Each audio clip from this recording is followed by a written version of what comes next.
నమస్తే, welcome to I news. నేను Sonia. Iran Israel యుద్ధం ఇప్పుడు కేవలం రెండు దేశాల మధ్య పోర్లా లేదు. ఇది అగ్రరాజ్యాల మధ్య ఆధిపత్య పోరుగా మారుతోంది. ఒకవైపు ఇజ్రాయెల్ కు మద్దతుగా అమెరికా, బ్రిటన్, ఫ్రాన్స్ లాంటి దేశాలు నిలబడితే, మరోవైపు ఇరాన్ కు మద్దతుగా రష్యా, చైనా, ఉత్తర కొరియా లాంటి దేశాలు గొంతు కలుపుతున్నాయి. ఖమేనీ మరణం తర్వాత ఈ చీలిక మరింత స్పష్టంగా కనిపిస్తోంది. యుద్ధాన్ని ఆపాల్సింది పోయి దేశాలు ఆయుధాలు సరఫరా చేస్తుండడం ఆందోళన కలిగిస్తోంది. అసలు ఏ దేశం ఎవరి పక్షాన ఉంది? అగ్రరాజ్యాల జోక్యం వల్ల ఈ యుద్ధం ఎంత ప్రమాదకరంగా మారుతుందో ఇప్పుడు చూద్దాం. అమెరికా తన పాత మిత్రుడైన ఇజ్రాయెల్ కు పూర్తి స్థాయిలో అండగా నిలుస్తోంది. ఇరాన్ నుంచి వచ్చే క్షిపణులను అడ్డుకోవడానికి అమెరికా రక్షణ వ్యవస్థలు పనిచేస్తున్నాయి.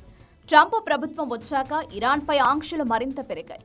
ఖమేనీ మరణాన్ని అమెరికా ఒక విజయంగా చూస్తోంది. అయితే రష్యా మాత్రం దీన్ని తీవ్రంగా ఖండిస్తోంది. ఇరాన్ కు అవసరమైన నిఘా సమాచారాన్ని, అత్యాధునిక ఆయుధాలను రష్యా అందిస్తోందన్న వార్తలు వస్తున్నాయి.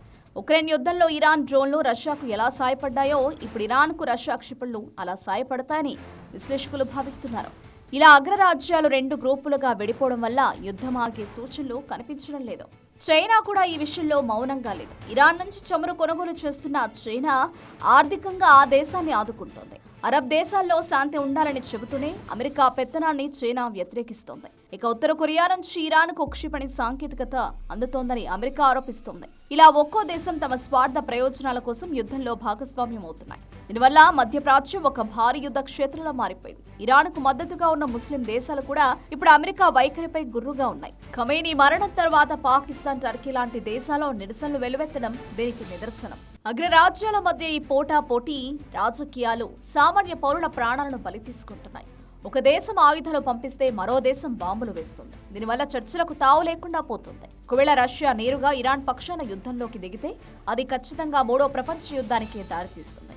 అప్పుడు అణు ఆయుధాల ప్రయోగం కూడా జరిగే అవకాశం ఉందని భయపడుతున్నారు.